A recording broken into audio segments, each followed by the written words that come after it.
আসসালামু আলাইকুম গাইস। আমি একটা মেশিনের কাজ করার জন্য আমি একটা কারখানাতে গেছিলাম। আমি কারখানাতে দেখি আমি একটা মেশিনে লেসটা, জামাতে লেস ছিল, আমি এই জিনিসটা দেখছি, অনেক সুন্দর লাগতেছে। দেখি আমি ভিডিওতে বানাইছি। আসলে যারা লেস দিয়ে কাপড় ছিলায় তারা আসলে লেস দিয়ে অনেক অনেক জামাতে লেস দিয়ে ছিলাইলে অনেক সুন্দর লাগে।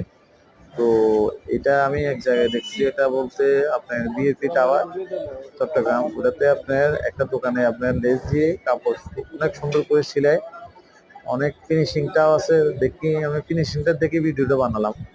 তো আসলে আপনারা যারা লেস দিয়েছিলেন আমার সাথে যোগাযোগ করবেন, আমি দোকানের ঠিকানাটা কমেন্ট বক্সে দিয়ে দিব। তো ভালো থাকিয়েন সবাই, আল্লাহ হাফেজ।